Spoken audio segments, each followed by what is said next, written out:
Si están en un momento delicado, si sienten que su casa no está del todo tranquila esta noche, si son sensibles a este tipo de relatos, les digo con honestidad que quizás este episodio no sea el mejor para acompañarlos ahora. No pasa nada, pueden regresar cuando estén listos, no hay apuro. Este espacio los va a esperar. Para los que se quedan, los espero. Tenemos esta noche varias historias. Algunas vienen de lugares que reconocerán, otras de lugares que quizás nunca van a visitar, pero después de escucharlas van a agradecer no haber ido. Todas llegaron de personas reales que tuvieron el valor de escribir, de grabar su voz, de soltar algo que cargaban desde hace tiempo. Eso no es poco. Eso, de hecho, es mucho. Empecemos. La primera historia me llegó de alguien que prefirió no dar su nombre. Solo dijo que vivía en el norte del país y que lo que iba a contar era algo que había cargado desde los 12 años sin poder contárselo a nadie que le creyera del todo. Reconozco eso. Creo que mucha gente de esta comunidad lo reconoce también. Hay experiencias que uno guarda no porque no quiera compartirlas, sino porque el precio de que no te crean es demasiado alto. Así que se quedan adentro, ocupando espacio, esperando un momento en que alguien esté dispuesto a escuchar sin juzgar. Este es ese momento. Su padre era hombre de pocas palabras, de esos que construyen con las manos, que no necesitan mucho para estar bien, que encuentran la paz en los lugares abiertos, donde el viento no hace esquinas. Era mecánico. Tenía un taller pequeño que olía a aceite y a metal caliente, y al que este chico iba después de la escuela a hacer la tarea sobre un banco de madera, mientras su papá trabajaba en silencio. Eso era su compañía. El ruido de las herramientas, el sonido de la radio vieja que nunca estaba bien sintonizada, la presencia de ese hombre callado, que no necesitaba hablar para que uno se sintiera acompañado. Cuando murió, dejó una caja de madera vieja que nadie se había atrevido a abrir. Estaba cerrada con un candado y la llave no aparecía por ningún lado. Su mamá dijo que era mejor dejarla, que él nunca habló de esa caja y que si nunca habló, algo habría tenido en mente. Había que respetar eso. Respetar los silencios de los muertos es lo mínimo que podemos hacer por ellos. La caja vivió en el armario del cuarto de los papás durante años.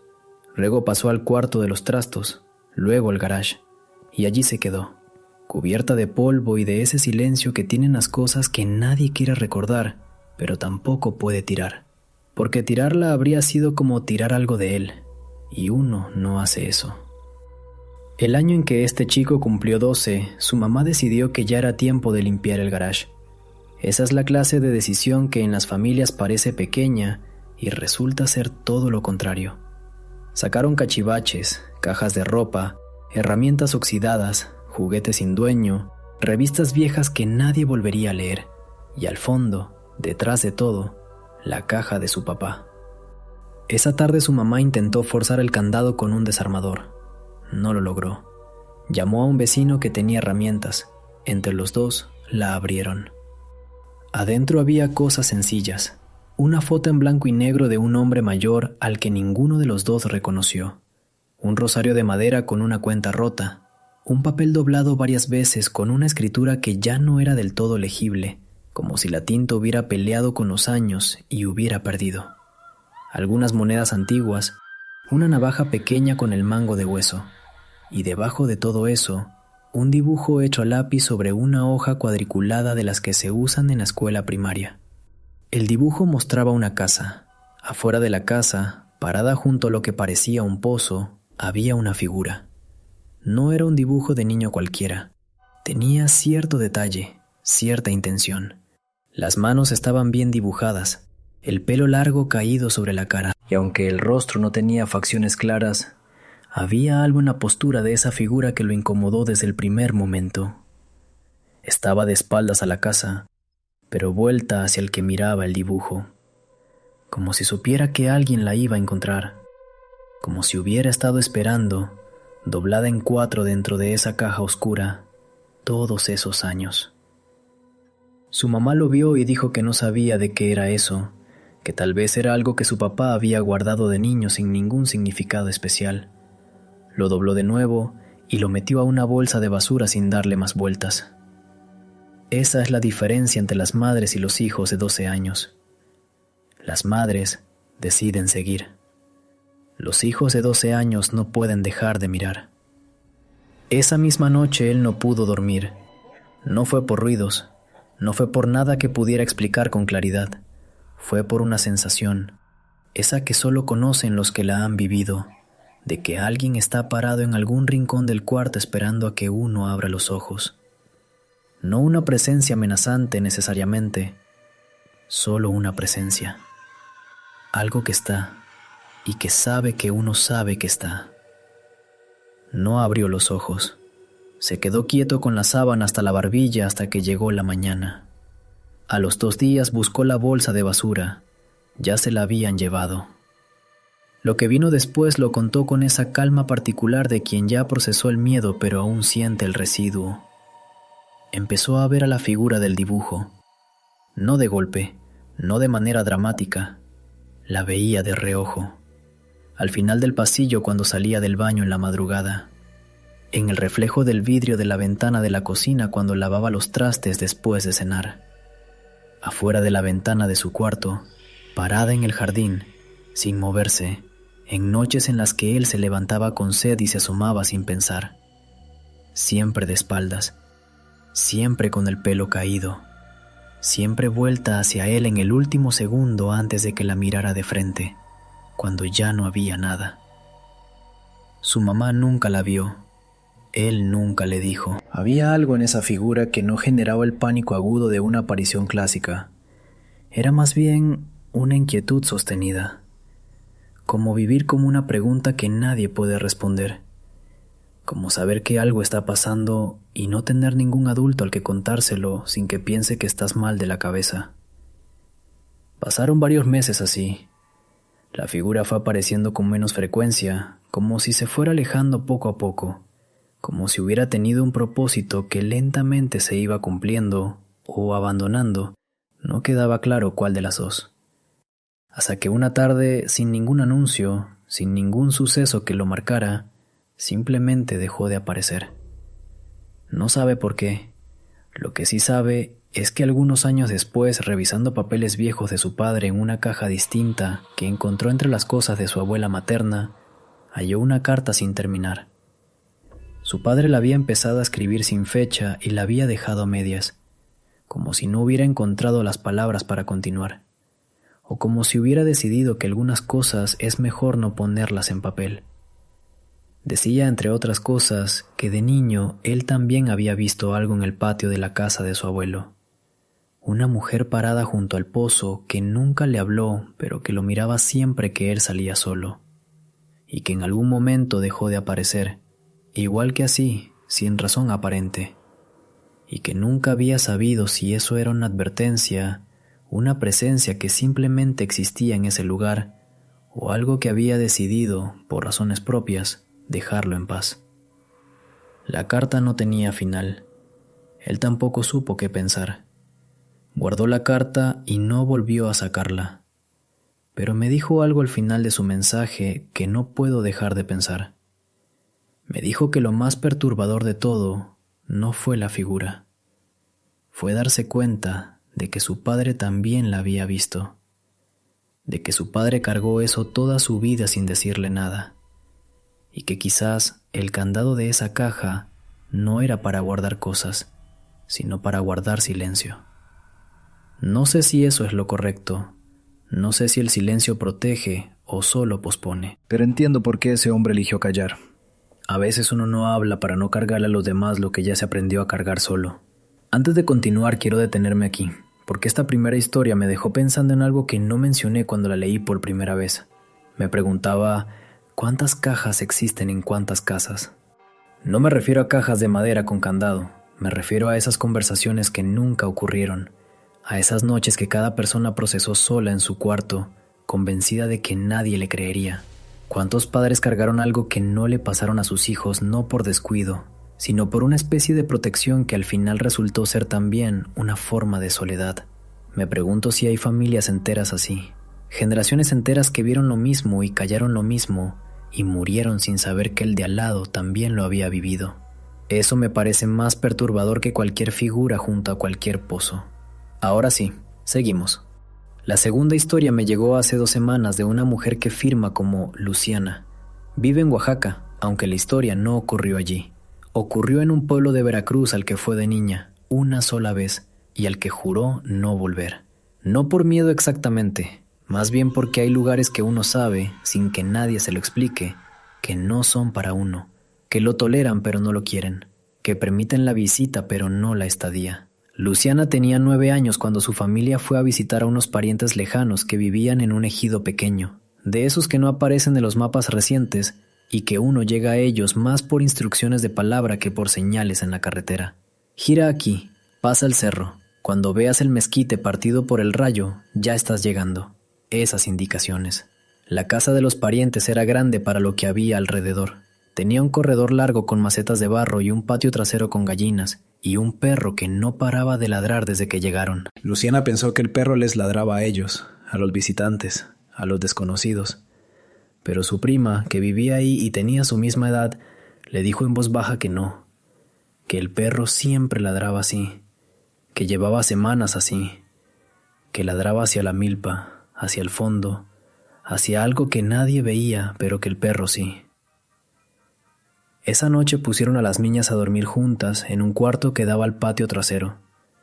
La prima apagó la luz sin ningún drama, como quien lleva años durmiendo ahí y no le tiene miedo a nada.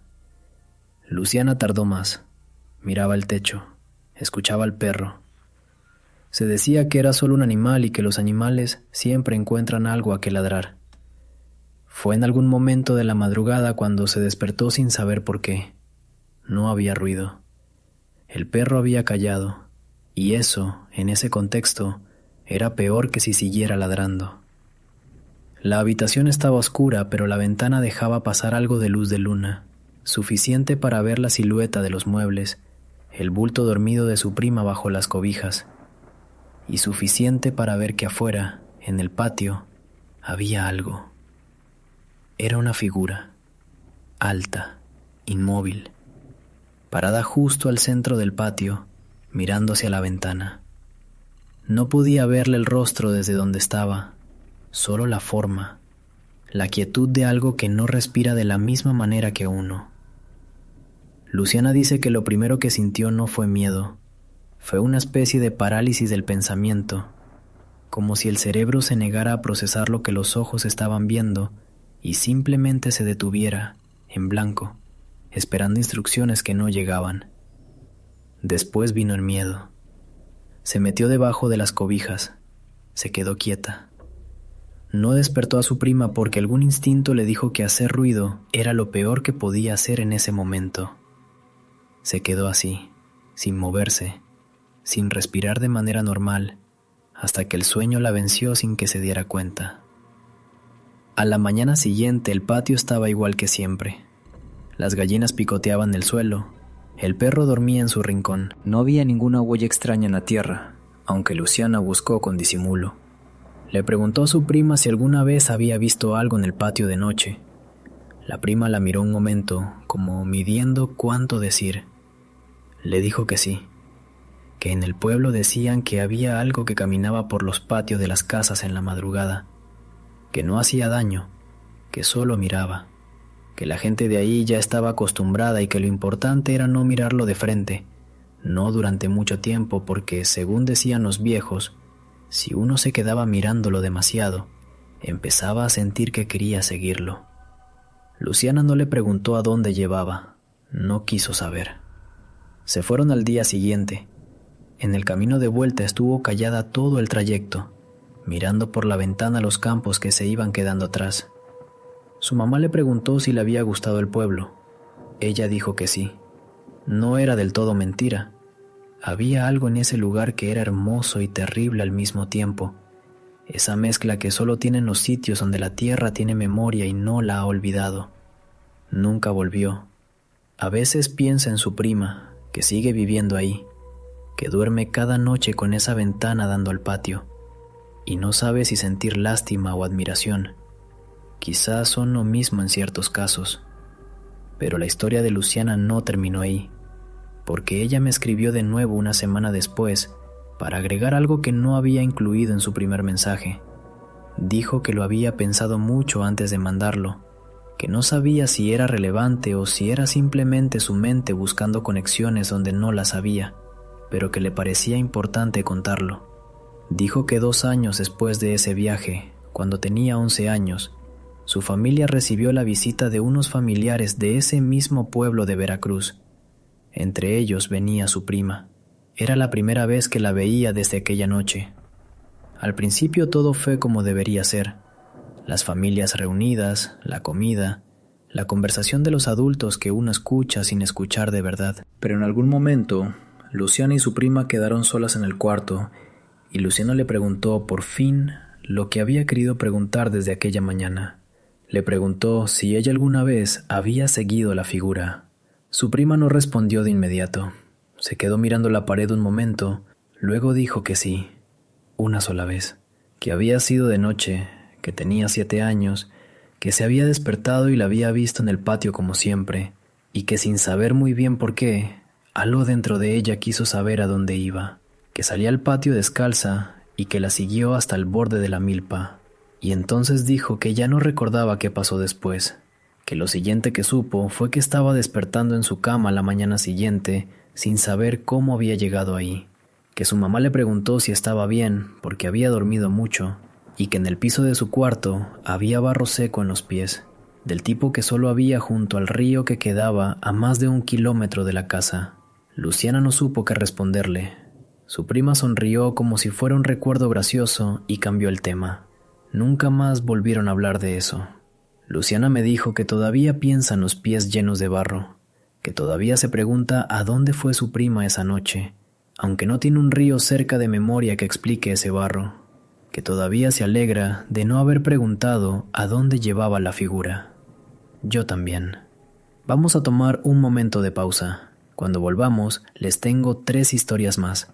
Una ocurrió en una escuela, una en un departamento de la Ciudad de México, y la última, la que me llegó más recientemente, ocurrió en una carretera y me la mandó alguien que trabaja de noche y que dice que desde entonces ya no puede manejar de regreso a casa con las ventanas abiertas, porque escucha cosas. Pero eso, cuando volvamos. Buenas noches. Me llamo Rodrigo y quiero que sepan desde el principio que no soy alguien que crea en todo. Soy de los que necesitan ver, de los que piden explicación antes de aceptar algo como cierto. Estudié ingeniería, trabajo con datos. Mi manera de entender el mundo está construida sobre lo verificable. Por eso lo que voy a contar me costó tanto acomodarlo en mi cabeza, porque no encaja con la persona que creo ser, y sin embargo, pasó. Esto fue un primero de preparatoria, teníamos 16 años, esa edad en la que uno se siente lo suficientemente grande para tomar decisiones estúpidas y lo suficientemente pequeño para no medir las consecuencias. Esa combinación es peligrosa en muchos sentidos, y en el sentido que ocupa esta historia en particular. Éramos 4 amigos. Ernesto, que era el que siempre tenía una idea, el tipo de persona que genera movimiento a su alrededor, que arrastra a los demás no por maldad, sino por ese exceso de energía que tienen ciertos jóvenes y que a veces los lleva a lugares donde no deberían ir. Gaby, que siempre lo seguía porque llevaba años enamorada de él, y eso la hacía decir que sí a cosas que sola nunca habría hecho. Daniel, que siempre decía que no, pero terminaba yendo igual porque en el fondo le aterraba quedarse fuera. Y yo, que era el que analizaba, el que buscaba la explicación lógica, el que debería haber sido la voz de la razón, y no lo fui. Nuestra prepa estaba en un edificio antiguo, de esos que fueron otra cosa antes de ser escuela. Decían que había sido un hospital durante la Revolución, aunque nadie sabía si eso era verdad o era uno de esos rumores que crecen solos con el tiempo, que se alimentan de la necesidad que tienen los jóvenes de darle historia dramática a los lugares donde pasan sus días. Tal vez era solo un edificio viejo, tal vez no. Lo que sí era cierto es que el edificio tenía un sótano. No era ningún secreto, todo el mundo lo sabía, pero estaba cerrado con llave y supuestamente lo usaban para guardar materiales de mantenimiento. Los maestros nunca hablaban de él de manera especial. Eso naturalmente lo volvía interesante. Todo lo que los adultos no mencionan se vuelve interesante a los 16 años. Ernesto consiguió la llave de una manera que nunca nos explicó bien. Dijo que se la había prestado a alguien, que no preguntáramos. Yo pregunté de todos modos. Me miró como si fuera ingenuo y cambió el tema. Era un viernes por la tarde, ya tarde, cuando la escuela estaba prácticamente vacía. Nos quedamos con el pretexto de un proyecto de biología que ninguno de los 4 tenía intención de hacer esa tarde. Bajamos las escaleras. El pasillo que conducía al sótano estaba al fondo del ala más antigua del edificio, la que menos usaban, la que siempre olía a esa humedad particular de los muros de más de 80 años. La puerta del sótano era de metal, pesada, como una manija que rechinó cuando Ernesto la jaló. Ese sonido lo recuerdo con claridad. No sé por qué ciertos sonidos se quedan grabados así. Adentro había exactamente lo que prometía: cubetas, escobas, cajas de material escolar apiladas sin orden, el olor a humedad de los lugares que no respiran. Una sola lamparita encendida que hacía más oscuro todo lo que no alcanzaba, que convertía las sombras en paredes y las paredes en algo que no sabías bien dónde terminaban. Nos quedamos parados en la entrada un momento, como cuando uno cruza un umbral y el cuerpo decide antes que la cabeza si quiere seguir. Ese instante que existe entre la curiosidad y el arrepentimiento. Ernesto entró. Gaby entró. Daniel murmuró algo en voz baja. Creo que era una mala palabra dicha como oración. Y entró.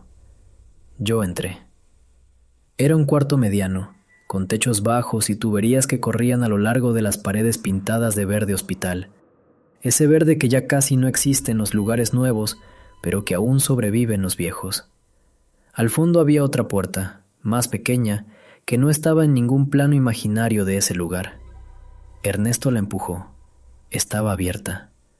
Lo que había ahí adentro era simplemente otro cuarto vacío, sin ventanas, sin nada, solo las paredes y el piso de cemento y el mismo olor a tiempo cerrado, a años sin aire, sin nada que justificara estar allí, sin nada que explicara por qué ese cuarto existía o para qué había servido. Nos quedamos callados, no sé cuánto tiempo, uno de esos silencios que se forman solos cuando un grupo de personas está en un lugar y de pronto ninguna sabe qué decir, como si el lugar mismo absorbiera las palabras antes de que llegaran. Fue Gaby quien lo sintió primero. Dijo que se sentía observada. Lo dijo bajito, sin dramatismo, como quien comparte una incomodidad y no una alarma, como si dijera que le dolía un poco la cabeza. Daniel dijo que él también lo sentía. Ernesto no dijo nada, lo cual era raro en él. Ernesto siempre tenía algo que decir. Yo estaba mirando una esquina del cuarto, la del fondo a la derecha, porque algo me llamaba hacia allá sin que pudiera explicar qué ni por qué. No había nada, el cemento, la oscuridad, la nada, pero había algo. Hay una diferencia entre el vacío y la ausencia, y ese cuarto no era ninguna de las dos cosas. Era otra cosa que no tengo nombre para describir. No sé cómo explicar eso sin que suene a exageración. Era como una presión en el aire, como cuando uno entra a un cuarto donde alguien acaba de tener una discusión fuerte, y aunque ya no hay nadie, y ya no hay voces, uno siente el residuo de esa tensión flotando todavía, pegado a las superficies, respirando despacio. Así se sentía ese cuarto, como si algo hubiera pasado ahí y nunca hubiera terminado del todo de pasar. Ernesto propuso quedarse un rato más, solo para ver, dijo, como si hubiera algo que ver, como si esperara que ocurriera algo que justificara haber bajado esas escaleras. Nadie dijo que sí, pero nadie se movió, y creo que eso fue lo que lo permitió. Empezamos a escuchar pasos, arriba de nosotros, en el pasillo de la planta baja de la escuela. Pasos lentos, metódicos, que se detenían exactamente encima del lugar donde estábamos, como si supieran dónde estábamos. Ernesto dijo que era algún conserje, que nos fuéramos antes de que bajaran y nos encontraran ahí. Salimos rápido, cerramos la puerta del cuartito interior, apagamos una lamparita, subimos las escaleras. El pasillo estaba vacío, no había nadie.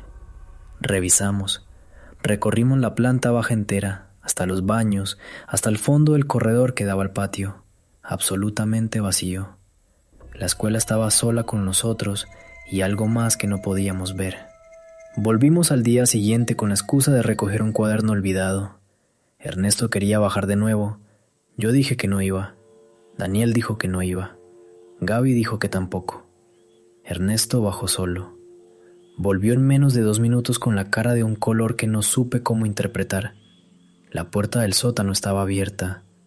Él aseguraba haberla cerrado con llave la tarde anterior. La había cerrado con llave. Había sentido el clic. Había jalado para verificar. Y esa mañana estaba abierta de par en par. No volvimos a bajar. Ese fue un acuerdo que no necesitó palabras. Lo que siguió fue más difícil de explicar que esa noche. Durante las semanas siguientes Ernesto empezó a cambiar, no de golpe, de manera gradual, como cambian las cosas importantes, sin que uno se dé cuenta hasta que ya es demasiado tarde para señalar el momento exacto en que ocurrió. Primero dejó de dormir bien, tenía ojeras permanentes, ese agotamiento que no se quita con nada. Luego empezó a fallar en las clases cuando antes era de los buenos. Luego dejó de hablar con nosotros con la misma facilidad que antes, como si hubiera puesto una distancia que él mismo no sabía cómo explicar. Un día me dijo, en el pasillo entre clase y clase, casi sin contexto, que sentía que algo lo seguía a casa. No lo dijo con miedo, lo dijo como quien enuncia un hecho sin saber muy bien qué hacer con él, como quien dice que le duele la espalda desde hace semanas y no sabe si ir al médico o esperar a que se pase solo. Le dije que fuera a hablar con alguien, un adulto, un médico, alguien. No supe qué más decirle porque en ese momento yo también tenía 16 años y no había palabras en mi vocabulario para lo que estaba pasando. No sé si lo hizo. A los 2 meses, Ernesto se cambió de escuela. Su familia no dio muchas explicaciones. Se mudaron, dijo alguien, o lo cambiaron por las calificaciones, dijo otro. Nosotros no preguntamos demasiado porque creo que en el fondo ninguno quería la respuesta. Hay preguntas que uno no hace porque sabe que la respuesta va a costar más de lo que uno está dispuesto a pagar. Con Gaby y Daniel no volvimos a hablar del sótano. Era un acuerdo tácito. Una de esas cosas que se decide sin decidirla, que se entiende sin necesidad de discutirla. El tema simplemente dejó de existir entre nosotros y cada quien se encargó de guardarlo a su manera. Años después, en una reunión de generación, alguien sacó el tema de la prepa, de los recuerdos, de las anécdotas graciosas que uno colecciona sin querer durante esos años. Y sin que nadie lo mencionara, cuando alguien dijo algo sobre el edificio viejo, sobre el ala antigua, noté que Daniel se puso tenso. Me miró, yo le devolví la mirada, y los dos, sin decir una palabra, cambiamos de tema al mismo tiempo. Ernesto no fue a esa reunión. Nadie supo de él desde la prepa. Lo busqué una vez en redes. Encontré un perfil que podría ser el suyo, pero no tenía foto y no había actividad reciente. Y no me animé a escribirle. Hay personas de las que uno se separa y el tiempo convierte esa separación en algo que ya no es seguro cruzar en ninguna dirección. Hay preguntas a las que uno aprende a no buscarles respuesta. No porque tenga miedo de la respuesta en sí, sino porque hay respuestas que, una vez que llegan, cambian algo que ya estaba en paz. Y uno tiene derecho a elegir esa paz, aunque cueste no saber. Si hay algo que aprendí de aquella tarde, es que los lugares cargados no siempre se anuncian. No siempre tienen historia conocida, ni leyenda, ni fama. A veces son cuartos vacíos al final de una escalera que nadie bajó a explicarles a los alumnos. A veces son puertas que deberían estar cerradas y no lo están. Y la pregunta no es si uno cree o no cree. La pregunta es si está dispuesto a vivir con lo que encuentre del otro lado. Yo no estaba dispuesto. Y me alegra haber subido esas escaleras sin mirar atrás. Antes de continuar, quiero agregar algo que no está en el mensaje de Rodrigo, pero que me parece importante decir. No es la primera vez que me llega una historia de ese tipo de edificio.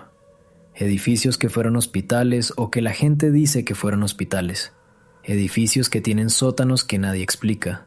Edificios donde los maestros evitan ciertos pasillos de manera tan natural que uno no lo nota hasta que lo piensa.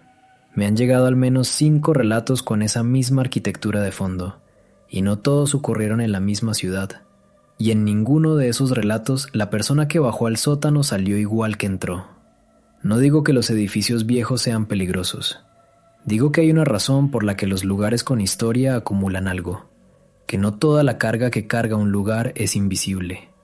A veces se nota en la pintura descascarada, en el olor, en la temperatura de un pasillo específico que siempre está un poco más frío que el resto, en que los animales no entran aunque estén invitados, en que las puertas que cierras con llave aparecen abiertas. Los edificios también recuerdan, solo que no usan palabras. La siguiente historia la voy a contar sin nombre porque quien la mandó pidió específicamente eso.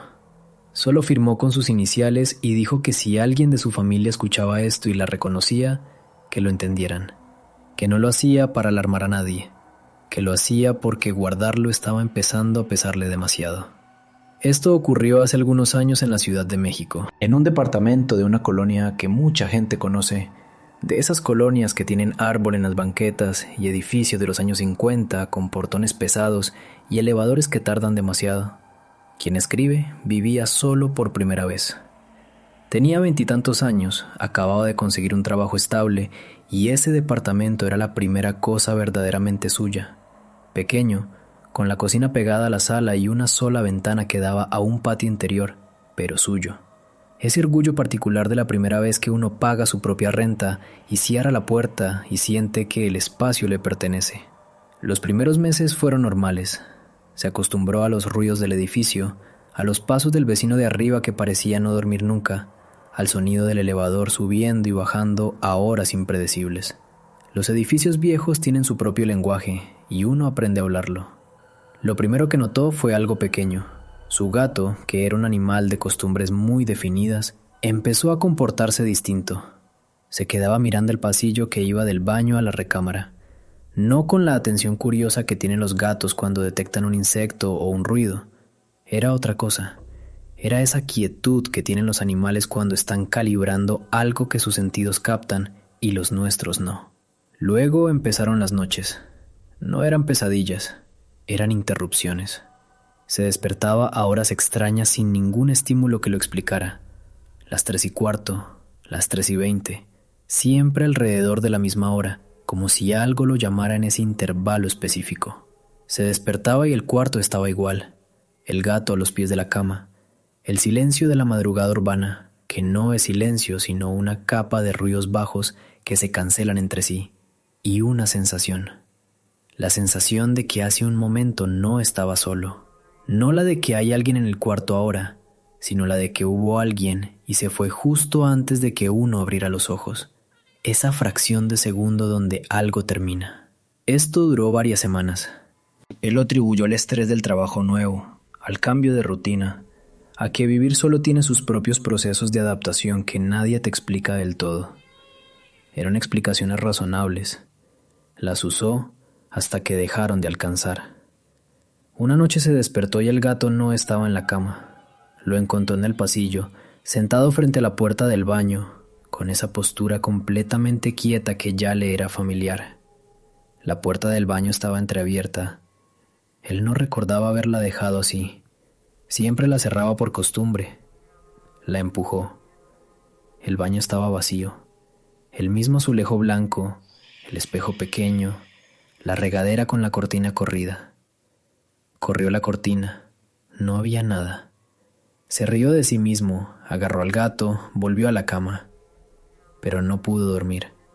Y a la mañana siguiente encontró las llaves de su departamento en el fregadero de la cocina.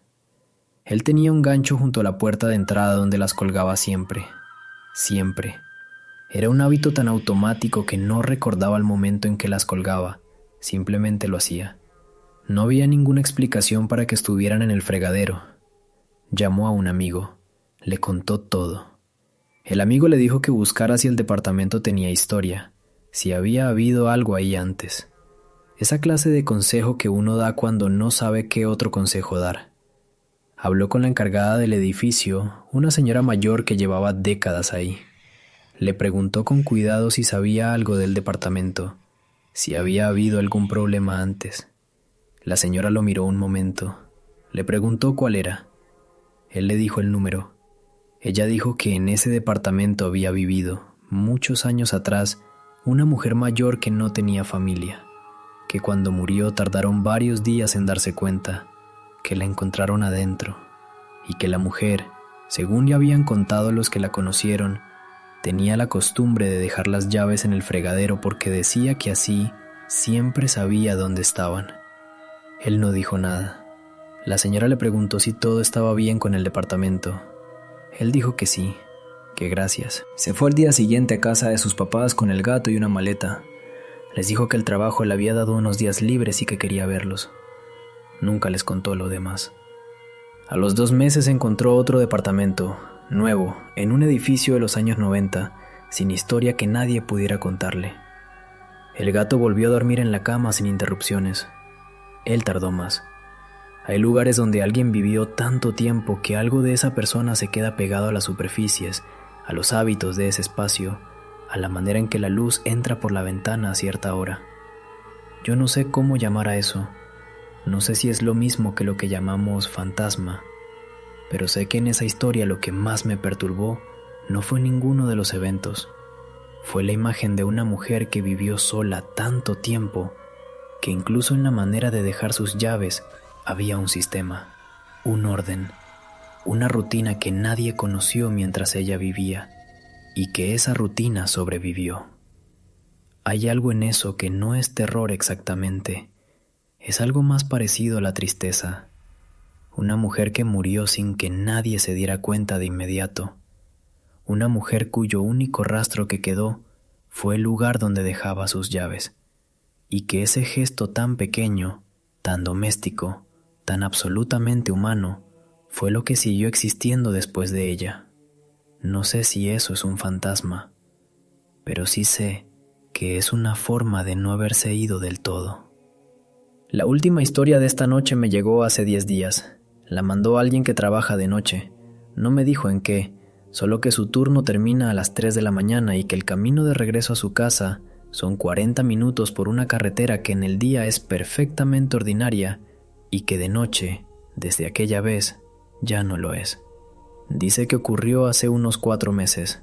Era una noche de martes, despejada, sin lluvia, sin neblina, nada que justificara lo que pasó. Iba a velocidad normal, con la música bajita, con las ventanas un poco abiertas porque hacía calor y el aire acondicionado del carro lleva meses sin funcionar. A la mitad del trayecto, en un tramo recto que bordeó un monte bajo, su teléfono dejó de tener señal. Eso pasa en esa zona, me dijo, así que no le dio importancia. Siguió manejando. Fue cuando bajó la velocidad para tomar una curva que lo escuchó. Una voz. Afuera del carro, al nivel de la ventana del copiloto que estaba entreabierta. No era una voz gritando, no era un sonido de alarma.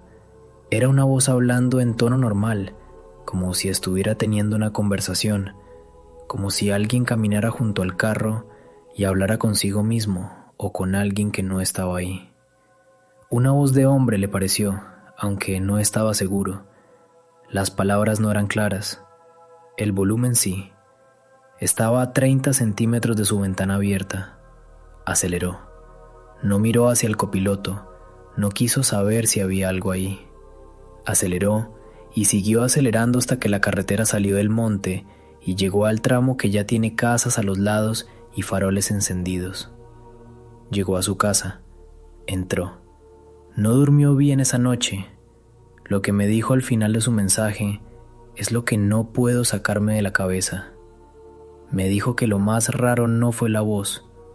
Fue que cuando entró a su casa y cerró la puerta y por fin se permitió pensar en lo que había pasado, se dio cuenta de que mientras escuchaba esa voz al lado de su ventana, no había sentido pánico.